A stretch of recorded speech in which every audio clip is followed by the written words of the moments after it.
Welcome to the College Investor Audio Show, where we talk about the biggest issues impacting millennial money, from student loan debt to side hustles to building wealth. We will show you how to get out of debt so that you can build real wealth for the future. Infinite banking. Well, that sounds fun. Today, we talk about understanding what infinite banking is, and also, does it really make sense for you? So if you've spent any amount of time on investing forums or even subreddits, you've probably come across the term infinite banking or banking on yourself. The term comes from Nelson Nash, who was an economist that aligned with the Austrian School of Economics. Those Keynesians are dumb, right? Come on. Nash's theoretical leanings certainly influenced the concept of infinite banking, but regardless of your economic ideals, it's important to ask the question if infinite banking is for me. In today's podcast, we'll explain the basic concepts behind infinite banking and explain why the concept is probably not the best way to build wealth for the average, or even slightly above average, person. Plus, we'll give you some of the big red flags to look out for, especially if someone is pitching you hard on this concept. What is infinite banking? All right, so if you've ever heard a pitch for a whole life insurance policy, one of the strong selling points for the product is that policyholders can borrow against the actual cash value of the life insurance policy. If you need to pay for an emergency ring, a child's university bill, or a new car, you can borrow against your policy. According to Nash, an individual who has enough money in whole life insurance policies can continually borrow from himself using the policy as collateral. So under this setup, you would theoretically never borrow money from a bank again. Instead, you would borrow from yourself and pay yourself back over time. This is the concept of becoming your own bank. Infinite, the infinite part of infinite banking, refers to the whole life insurance payout when you die. Since whole life insurance policies always pay out, as long as the premiums are paid, of course, a person can continue to borrow against their insurance policy throughout their life. Upon their death, the payout from the insurance policy can go to the beneficiary and allow them to bank on themselves. This could create something like a family bank, where now your beneficiaries, typically your kids, can set up the same thing for themselves. Practically speaking, what is needed to make infinite banking actually work? In general, infinite banking works best when the person banking on themselves has extremely strong cash flow. Whole life insurance policies can cost several $100s per month, between 5 to 15 times as much as term life insurance. On top of that, building cash value in the policies can take at least a few years. So a person has to be committed to infinite banking for it to work.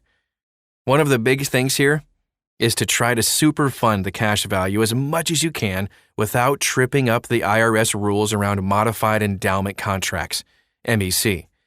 Another precondition for infinite banking is a high-yield environment. Most whole life insurance policies invest in conservative investments, such as corporate and government bonds.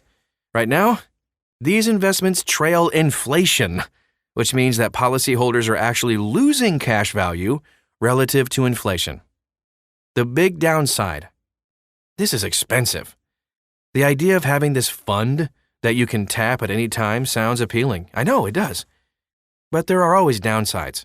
Insurance companies aren't offering these policies out of the kindness of their heart. They're offering these policies to make money, and that profit will come from you. It's important to compare infinite banking and whole life insurance to their alternatives. The alternative here being using a traditional bank to save and borrow if needed, and an investment firm to invest. When you have a whole life policy, you have the following expense considerations. A well-structured whole life policy's cash value doesn't even start to break even for 5 to 7 years.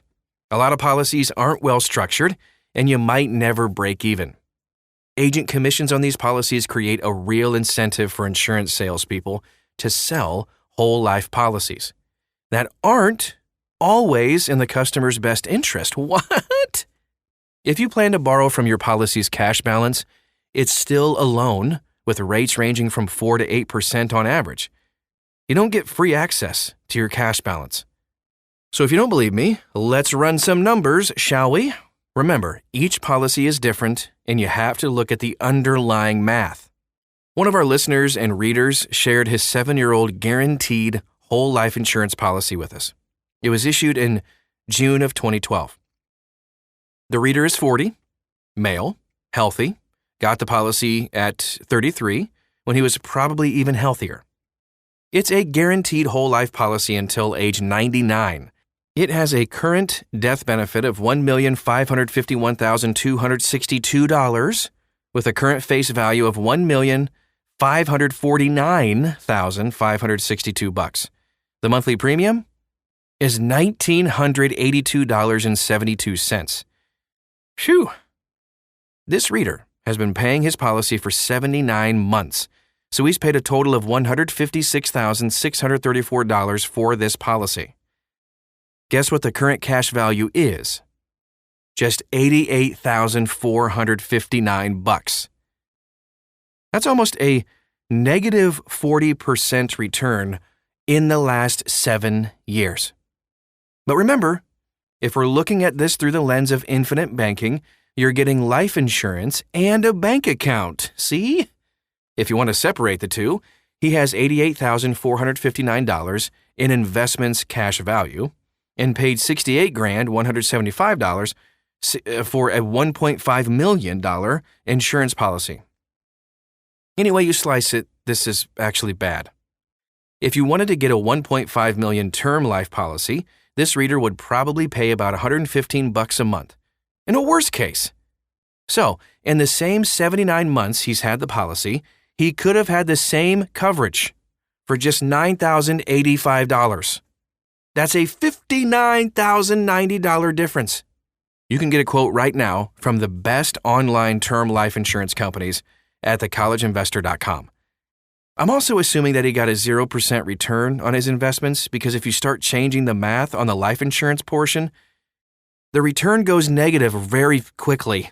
And remember, we're talking about the stock market from 2012 to 2019, which was one of the longest bull markets in history. So this reader is getting a 0% return at best, likely negative though. And that's just wrong. Also, if you wanted to tap your cash value, you're still going to be paying interest on your loan. And if you're in a financial position to fund a life insurance policy like this, you're also probably in a financial position to get the best loan rates available. This is just an example of a poorly structured whole life insurance policy, but I think it illustrates what can happen at any time. You spend a lot of money on insurance, and you don't get the benefits promised by the sales person. So, let's compare the alternatives. Remember, we're looking at two things here, life insurance and banking.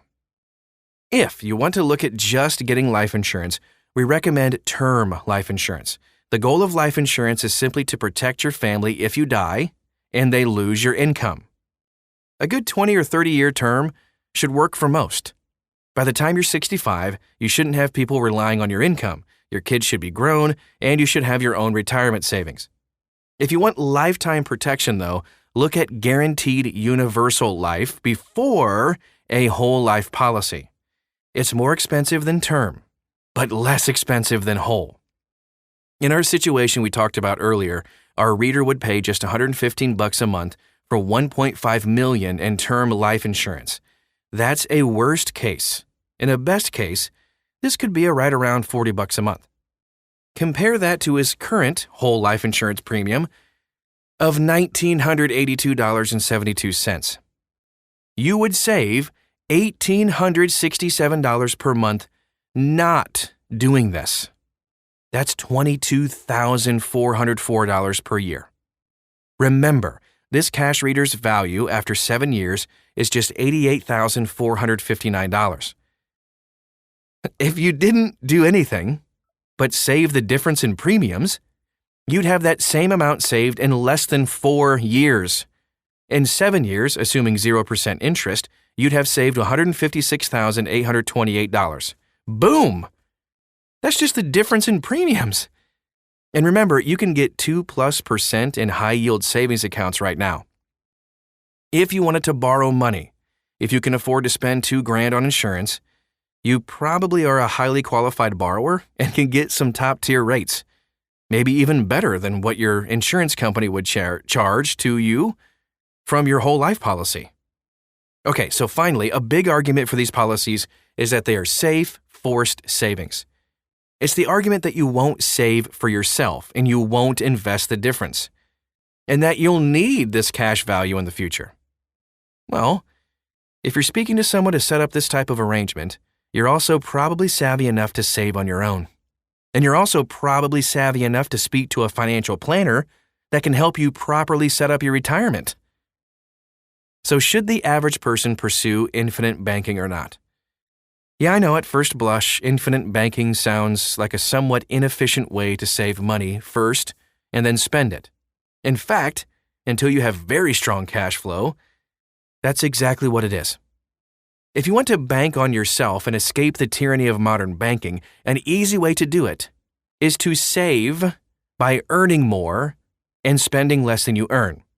That's more of the Austrian economics way, if you ask me. That way, when you need to make a big purchase, you'll have the cash you need to do it. That said, for the mega high income, mega wealthy person, infinite banking could make some sense. Whole life insurance policies have certain advantages, cannot be garnished in a lawsuit, for example, and could make sense for estate planning purposes if you're looking at estate tax liability. The ability to draw down the cash value for investment or consumption is basically just an added benefit. If you're mega wealthy, 10 million plus in liquid assets, ask your advisor about infinite banking. If you're not, skip it and work on saving cash for your next purchase and making long-term investments. If you want to dive deeper, find out more, thecollegeinvestor.com is where you need to go. We have term life insurance online companies we've reviewed, we've vetted, they're good, and they can help you to protect yourself and your family in case of an untimely death. Thanks so much for stopping by today. I hope it was helpful, and we'll talk to you again real soon.